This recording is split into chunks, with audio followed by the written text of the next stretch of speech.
Hello दोस्तों, स्वागत है आपका मेरे चैनल इन्वेस्टिंग विद शिवम में। इस वीडियो में मैं बात करूंगा जो न्यू सेबी का रूल आया है म्यूचुअल फंड्स के लिए, उसके बारे में बात करूंगा। और साथ ही साथ मैं आपको बताऊंगा किन स्टॉक्स को बेनिफिट हो सकता है इस न्यू रूल से, और किन स्टॉक्स को नुकसान हो सकता है इस न्यू सेबी रूल से। इसके बारे में भी आपको मैं इस वीडियो में बताऊंगा। और अगर अभी तक आपने मेरे चैनल को सब्सक्राइब नहीं किया है, जरूर सब्सक्राइब कर लीजिएगा, जिससे कि मुझे मोटिवेशन मिलता रहे और आपका सपोर्ट भी मिलता रहे यूट्यूब पे ग्रो करने के लिए। चलिए पहले आपको बता दूं कि नया सेबी रूल आया क्या है। सो ये नया सेबी रूल जो है, अगर पास हो गया, मतलब अभी तो आया है, तो अभी डिस्कशन होगा म्यूचुअल फंड्स मैनेजर्स के और सेबी के बीच में, राइट।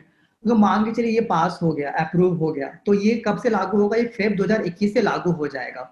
और इस नए मतलब इस जो नया मतलब नया क्या क्या चेंज आ रहा है इसमें, राइट, इसको इसके बारे में बात करते हैं। तो पहला चेंज ये आएगा कि अभी मल्टी कैप म्यूचुअल फंड्स को मिनिमम 65% स्टॉक्स में इन्वेस्ट करना होता है, मतलब इक्विटीज में इन्वेस्ट करना होता है। तो ये जो नया रूल आया है, इसके अनुसार उन मतलब मल्टी कैप फंड्स को मिनिमम 75% करना होगा। 65% से बढ़ के ये 75% हो जाएगा, मतलब कि minimum 75% multi cap mutual funds को इक्विटीज में इन्वेस्ट करना होगा। और जो बच गया बेसिकली मतलब 75 के बाद 25% जो बच गया, वो बेसिकली डेब्ट फंड या कैश में रख सकते हैं। और एक और चीज जो है, पहले क्या था, पहले कोई रिस्ट्रिक्शन नहीं था कि इतना परसेंट लार्ज कैप में करना है, इतना परसेंट स्मॉल कैप में करना है, इतना परसेंट मिड कैप में करना है।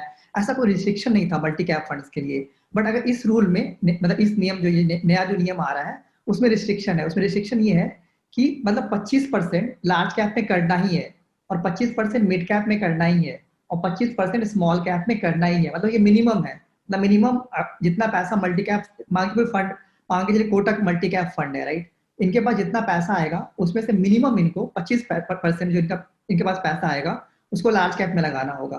25% जो बच गया और वो लगाना होगा स्मॉल कैप में, और 25% जो बच गया वो लगाना होगा मिड कैप में।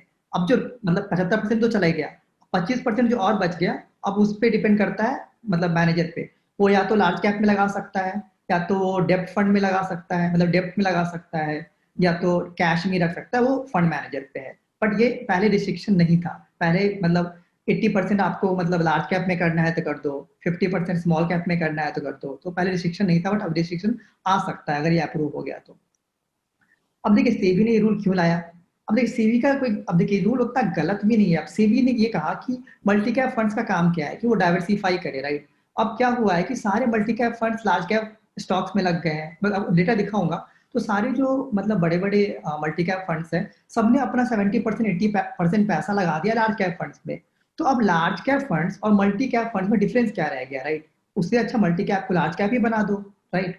तो सेबी को लगा कि ये गलत है, मतलब अच्छे से सेल नहीं किया जा रहा है इस प्रोडक्ट को, राइट। मल्टी कैप का मतलब होता है कि different cap, right, small cap, mid cap, large cap, सब में पैसा लगाओ, राइट। और मल्टी कैप का मतलब ये नहीं होता कि लार्ज कैप में लगा के बैठ जाओ रिटर्न के लिए, राइट। तो उसके लिए अब सेबी भी यहाँ गलत नहीं है। बट थोड़ा सा गलत मेरे अंदाज से इसमें है कि 25% स्मॉल कैप में लगाना थोड़ा ज्यादा हो जाता है मेरे अंदाज से। मे बी 10% सही रहता, 25 ज्यादा हो जाता है, क्योंकि देखिए जो स्मॉल कैप स्टॉक्स है ना, उसमें लिक्विडिटी उतना ज्यादा है नहीं। बहुत कम ही स्मॉल कैप स्टॉक में लिक्विडिटी अच्छा है, क्वालिटी स्मॉल कैप्स पे उतनी ज्यादा है नहीं। तो ज्यादा पैसा उसमें चेज करेगा। चलिए मानता हूँ शॉर्ट टर्म में प्राइस बढ़ेगा, पर मान के चलिए जिस दिन इन स्टॉक्स को, इन म्यूचुअल फंड्स को स्मॉल कैप मतलब स्टॉक बेचना पड़े, आप समझ सकते हैं प्राइस कैसे क्रैश होगा, राइट। लिक्विडिटी कम रहता है इसमें, राइट। अब एक बार ये कुछ स्टॉक्स बेचेंगे तो प्राइस तुरंत जल्दी गिर जाएगा, खरीदेंगे तुरंत ऊपर बढ़ जाएगा, राइट। तो बहुत मतलब प्राइस में चेंज आने लग जाएगा, तो वो भी थोड़ा सा इशू है। तो मेरे ख्याल से थोड़ा मिड कैप सही है 25%, बट स्मॉल कैप में भी 10% सही रहता।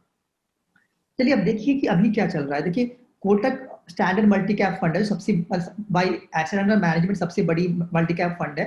अब इनका देखिए 75% लार्ज कैप में लगा हुआ है, 18% मिड कैप और 1% बस स्मॉल कैप में।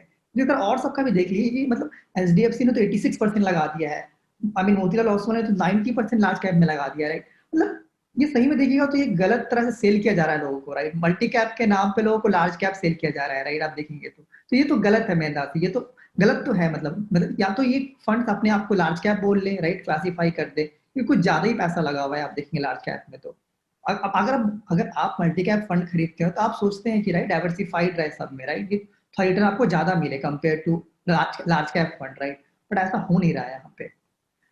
और देखिए अब कितना पैसा जा सकता है लार्ज कैप से, क्योंकि देखिए अगर लार्ज कैप में इतना पैसा लगा हुआ है और एक नया रूल आया, तो नया रूल में क्या है कि मैक्सिमम आप लार्ज कैप में कितना रख पाओगे, 50%, क्योंकि 25% मिनिमम रिक्वायरमेंट है और 25% लास्ट में बच गया तो वो भी लगा दो, तो 50% आप मैक्सिमम लगा पाओगे लार्ज कैप में।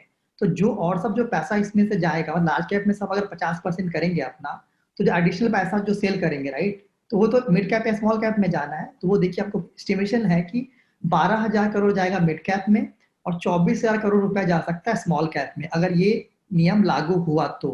मतलब नहीं हुआ तो अलग बात है, बट हुआ तो इतना एस्टिमेशन, इतना पैसा जा सकता है स्मॉल कैप और मिड कैप स्टॉक्स में। और ऑफकोर्स बहुत सारे ये पैसा निकलेगा कहाँ से, लार्ज कैप फंड से, राइट। तो वहां पे सेलिंग होगी और बाइंग होगी, इस मतलब इतना सारा पैसा स्मॉल कैप और मिड कैप में। अब चलिए आपको मैं बताता हूँ कि देखिए पैसा कहाँ जा सकता है, ठीक है, अगर हुआ तो। अब मैं गेस कर रहा हूँ, सब कुछ हो, नहीं हुआ तो अलग ही बात है। तो अब देखिए मैं आपको कुछ डेटा मैंने खुद कलेक्ट किया है, तो उस डेटा के बेसिस पे आपको बताता हूँ कि देखिए अभी मैं बताता हूँ कि अभी सबसे ज्यादा पैसा मल्टी कैप फंड कहाँ पे लगाई है। तो मैंने आपको यहाँ पे बताया ये सब मल्टी कैप फंड्स है, राइट, जो सबसे बड़ी मल्टी कैप फंड्स है। तो इन्होंने सबसे ज्यादा पैसा कौन कौन से स्टॉक में लगाया है, देखिए इन द मैंने ऑर्डर में दिया है। सबसे ज्यादा इन्फोसिस में लगा हुआ है, अराउंड 44,000 करोड़ रुपया लगा हुआ है इन्फोसिस में, इन मल्टी कैप फंड्स के द्वारा। नेक्स्ट पे एचडीएफसी बैंक है, आईसीआईसी बैंक है, सारे लार्ज कैप में लगा हुआ है क्योंकि सारों ने लार्ज कैप में ज्यादा लगाया है, राइट। तो देख सकते हैं ये सब, मैं सारे का नाम नहीं ले रहा हूँ, आप स्क्रीन पे देख सकते हैं। और मेरा एक ट्विटर अकाउंट पे भी, उससे मैंने ये शेयर किया है। तो मैं डिस्क्रिप्शन में ट्विटर अपना अकाउंट पेस्ट कर दूंगा लिंक, तो आप वहां भी जाके मैं डेटा ये सब देख सकते हैं। तो आप देख सकते हैं कि ये सब लार्ज कैप स्टॉक्स है जिनमें से सेल ऑफ हो सकता है अगर ये नया नियम आया तो। जैसे आईटीसी हो गया, एलएनटी हो गया, बजाज फाइनेंस हो गया, इसमें बहुत पैसा लगा हुआ है, राइट। तो यहाँ से सेल ऑफ होगा, राइट। और अगर आप इन द ऑर्डर और देखेंगे, जैसे ये टॉप 20 है, नेक्स्ट 20 देखिएगा तो एवेन्यू सुपरमार्ट, मारुति सुजुकी, मैंने सारे स्टॉक्स के यहाँ पे नाम दे दिए हैं बहुत सारे। आप यहाँ अमेजन, फेसबुक, गूगल का नाम भी देख सकते हैं, क्योंकि मैंने पराग पारिक फंड ने इन सब में बहुत पैसा लगाया है, तो वो भी आप देख सकते हैं यहाँ पे, वो भी मल्टी कैप फंड है। तो ये सब मतलब इसमें पैसा लगा है, और भी डेटा है मेरे पास, मतलब ऑर्डर में मैं जा रहा हूँ तो देख सकते हैं आप, ये वैल्यू जो करोड़ से डिक्रीज होते जा रहा है, राइट। यहाँ 6,000 करोड़ लगा एचयूएल में, उसके बाद 6,300 लगा एवेन्यू सुपरमार्ट, डिक्रीज होते जा रहा है। उसके बाद और जाते हैं नेक्स्ट 25 पे, राइट। तो देख सकते हैं मतलब और भी स्टॉक्स हैं। तो इसमें से अब ये सब जो स्टॉक्स है जो बाद में आते हैं, ये सब मोस्टली मिड कैप और स्मॉल कैप स्टॉक्स हैं जिनमें पैसा जा सकता है, मतलब आगे जाके, मतलब अगर इन लार्ज कैप में अगर मतलब बेचेंगे तो ऑफकोर्स क्या होगा कि वो दूसरे स्मॉल कैप और मिड कैप में लगाएंगे। और मेरा गेस ये है कि वो ज्यादा रिसर्च करेंगे नहीं, अगर होगा भी तो उनकी, उन्होंने ऑलरेडी बहुत सारे स्टॉक्स पे रिसर्च करके खरीदा हुआ है, राइट। तो मेरे हिसाब से ज्यादा चांस है कि उसी में ज्यादा लगाएंगे पैसा। जैसे कुछ एग्जांपल्स यहाँ पे मैंने दिए हैं, इसमें से कुछ कुछ जैसे देखिए, एग्जांपल ले लीजिए, Rallis India, Dixon technology, right, Aarti industries, Volta, spy industry, ये सब या तो मिड कैप या तो स्मॉल कैप है, राइट। फिर जैसे एम्बर इंटरप्राइज है, गुजरात गैस, बहुत सारे एग्जांपल्स है यहाँ पे। तो ये सब स्टॉक्स या तो स्मॉल कैप या तो मिड कैप है। चलिए मैंने अपने ट्विटर पे, मतलब यहाँ कुछ ज्यादा डेटा है, तो मैंने ट्विटर पे अच्छे से शेयर किया था कि किनको लार्ज कैप, कौन कौन लार्ज कैप स्टॉक्स को इशू हो सकता है। जैसे Infosys, HDFC bank, ICIC bank, Reliance, SBI, Bajaj finance, ये सब है, इनको थोड़ा सेल ऑफ हो सकता है। और स्मॉल कैप मिड कैप जिनको फायदा हो सकता है, जिन्हें पैसा आ सकता है, वो है Vaibhav global, AU small finance, info edge, Astral poly, बहुत सारे नाम है। मैंने बहुत सारे नाम से यहाँ और भी नाम है मिड कैप स्मॉल कैप के, सब मैंने ट्विटर पे शेयर किया है। शिवा मित्रा 4 मेरा हैंडल है, तो आप फॉलो भी कर सकते हैं, वहाँ पे डाटा आपको मिल जाएगा। तो ये सब स्मॉल कैप और मिड कैप में पैसा ज्यादा जा सकता है, क्योंकि ये सब स्टॉक्स में ऑलरेडी मल्टी कैप ने पैसा लगाया हुआ है, राइट। उन लोगों ने ऑलरेडी रिसर्च किया हुआ है कि ये स्मॉल कैप और मिड कैप में उन्होंने रिसर्च करके पैसा लगाया हुआ है। तो अगर लार्ज कैप में सेल ऑफ करेंगे तो ज्यादा चांस से इनमें ही बाई कर लेंगे, राइट, ज्यादा सेंस बनता है। या तो थोड़ा और रिसर्च करके नया स्टॉक्स जोड़ेंगे, राइट। उसके लिए मैं आपको बताता हूँ कौन से स्टॉक्स आ सकते हैं। तो आपको चलिए बताता हूँ कि सबसे ज्यादा मतलब loved stocks of small cap funds, मतलब स्मॉल कैप म्यूचुअल फंड्स ने सबसे ज्यादा पैसा कहाँ लगाया है, ठीक है। अब देखिए म्यूचुअल फंड्स में क्या होता है, सब एक को कॉपी पेस्ट मारते हैं। एक एचडीएफसी बैंक खरीदता है, दूसरा भी खरीदता है, तीसरा भी खरीदता है, एक रिलायंस रखता है, सब रखते हैं। क्यों? क्योंकि सबका रिटर्न डिफर नहीं करे। अगर मेरा म्यूचुअल फंड मतलब 10% देता है, तो आपका भी 10% दे, मतलब दूसरा म्यूचुअल फंड भी, इसलिए सब सेम टाइप ऑफ स्टॉक्स रख लेते हैं। तो स्मॉल कैप स्टॉक्स में, मतलब स्मॉल कैप स्टॉक्स देखिएगा सबसे ज्यादा मतलब प्यारे हैं, मतलब स्मॉल कैप फंड्स के। तो ये मैंने बहुत बड़ा लिस्ट है, टॉप 100 दिया है आपको, इन द ऑर्डर है, मतलब सबसे ज्यादा दीपक नाइट्राइट में है, फिर ट्यूब इन्वेस्टमेंट में है, फिर कॉलम वाइज जाइए ऐसे, फिर इसके बाद इस एपीएल अपोलो में है, फिर ऐसे जाइए, फिर मतलब उस ऑर्डर में यहाँ दिया हुआ है आपको, बहुत सारे स्टॉक्स है यहाँ पे। तो इन सब स्मॉल कैप में भी जा सकता है। इसमें आपको कुछ लार्ज कैप भी दिखेंगे, जैसे इन्फोसिस दिख सकता है यहाँ पे। बट देखिए अब स्मॉल कैप फंड्स भी तो लार्ज कैप स्टॉक्स में इन्वेस्ट करते हैं, राइट। तो इसलिए कुछ मिड कैप और लार्ज कैप भी इसमें दिख रहे होंगे आपको। अब अगर आप मोस्ट लव्ड स्टॉक्स और मिड कैप फंड्स देखिएगा, सबसे ज़्यादा पैसा मिड कैप फंड्स ने कहाँ लगाया है, तो वो भी मैंने दिया है, Ipca laboratories, Cholamandalam investment, Voltas, Balkrishna industries, right, ये भी ऑर्डर है मैंने दिया हुआ है आपको यहाँ पे। तो आप देख सकते हैं, अगर थोड़ा पॉज करके डेटा अगर आपको देखना है तो देख सकते हैं आप यहाँ पे। और मतलब मेरा गेस ये है कि अगर अगर बाई चांस मतलब सेल ऑफ हुआ लार्ज कैप में और पैसा लगना लगा लगा स्मॉल कैप में, तो ये सब पोटेंशियल कैंडिडेट्स होंगे जिनमें पैसा जाएगा मेरे अंदाज से। चलिए लास्ट में अपना भी बता देता हूँ। अब देखिए जरूरी नहीं है कि ये हो जाए, अभी तो बस ये न्यू रूल आया है, अभी बहुत टाइम लगेगा, वो डिस्कशन होगा इस पे, fund manager versus SEBI, right, बहुत डिस्कशन होगा इनके बारे में। मतलब म्यूचुअल फंड बोले सजेशन देंगे ये करने वो करने, राइट, अब सेबी पे वो करते हैं नहीं करते, या बोलते हैं कि नहीं इतना लगाना ही है। अब देखिए ये भी हो सकता है कुछ मल्टी कैप फंड्स अपने आप को रिक्लासीफाई कर ले, may be as a focused fund या as a large cap fund, may be उन्हें अगर चेंज नहीं करना हो तो क्या करेंगे, उन्हें रिक्लासीफाई कर सकते हैं, ये एक ऑप्शन है उनके पास। और अगर नहीं हुआ, बट देखिए अगर, अब क्या होगा, सारे मल्टी कैप तो रिक्लासीफाई नहीं करेंगे, मुझे लगता है कुछ मल्टी कैप्स तो होंगी जो हो सकता है कि थोड़ा रूल को फॉलो करें, और मे बी हो सकता है कि रूल चेंज होके ये भी हो जाए, कहीं 25% जो स्मॉल कैप में है वो मे बी 10% हो जाए, राइट, ये भी हो सकता है। उसमें भी क्या होगा कि थोड़ा सेल ऑफ तो हो सकता है लार्ज कैप में, राइट। तो देखिए मान के चलिए कुछ मल्टी कैप फंड रिक्लासीफाई कर लेंगे आपको अपने आप को दूसरे फंड्स में, बट कुछ तो बच जाएगा। आई डोंट थिंक सब अपने आप को मल्टी कैप से बोलेंगे नहीं सब लार्ज कैप बन जाएंगे, ऐसा तो नहीं होगा मुझे लगता है। कुछ कुछ जो जिनके पास 60% है, राइट, जिनके पास 60% वेटेज है, राइट, तो वो अपने आप को 60 से लार्ज कैप में 10% कम करके स्मॉल कैप में डाल सकते हैं, राइट, उनके पास तो ऑप्शन है। पर जो 80-90% पे है उनके लिए तो बहुत दिक्कत है, राइट, 80-90% लार्ज कैप में है, तो उतना ज्यादा बेच के कम करना 50% उनके लिए बहुत दिक्कत है। बट हाँ, जो 50-60 के क्लोज है लार्ज कैप में वो उतना कम कर सकते हैं। तो हाँ, एक मतलब सेल ऑफ हो सकता है, चांस है लार्ज कैप में आगे जाके, अगर ये रूल अप्लाई मतलब सब डिस्कशन हुआ उसके बाद फाइनल होने ये रूल रहेगा ही, तो हो सकता है मे बी।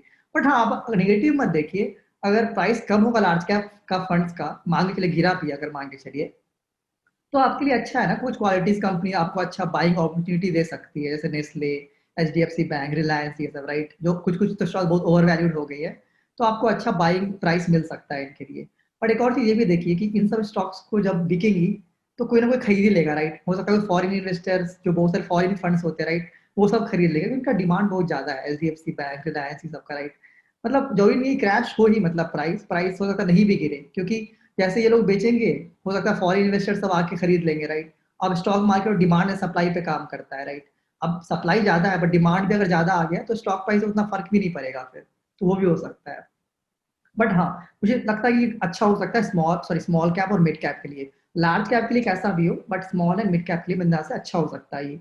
क्योंकि देखिए सारे मल्टी कैप फंड्स तो अपने आप को रिक्लासीफाई करेंगे नहीं, कुछ फंड्स तो होंगे ही जो बोलेंगे चलो मैं 15% या 20%, 25%, जितना भी रूल आता है बाद में, उतना स्मॉल कैप में डालता हूँ, उतना मिड कैप में डालता हूँ, ठीक है। तो इससे कुछ कुछ में लिक्विडिटी बढ़ेगा, मतलब ज्यादा एक्टिव होंगे कुछ स्मॉल कैप फंड्स, और रिसर्च भी बढ़ेगा उस पर, राइट। मतलब बहुत सारे रिसर्च ब्रोकर्स जो है ये सब कवर करना शुरू कर देंगे अच्छे अच्छे quality mid cap and small cap को। और मैंने ये एक चीज देख, एक ही इशू यहाँ पे है, लिक्विडिटी का इशू है, मतलब स्मॉल कैप में लिक्विडिटी उतना ज्यादा होता नहीं है, राइट। आप देखे होंगे बहुत सारे स्मॉल कैप में बहुत कम नंबर ऑफ शेयर्स ट्रेड होते हैं डेली, राइट, तो उसमें एक इशू रहता है, कोई भी एक बार में 1% खरीद ले उस स्टॉक का तो अपर सर्किट चले जाता है, 1% कोई बेच दे तो लोअर सर्किट चले जाता है, राइट, उसमें ऐसा इशू रहता है स्मॉल कैप में। देखिए बट मेरा सजेशन ये रहेगा कि आप डरिए मत, अगर आप लार्ज कैप फंड्स में है, मतलब लार्ज कैप स्टॉक्स रखे हुए हैं, तो आपको कोई डरने की बात नहीं है। अगर प्राइस गिरता है तो आप अपॉर्चुनिटी देखिए उसमें कि आपको थोड़े कम प्राइस पे मिल रहा है स्टॉक्स, और आप और बाई कीजिए, राइट।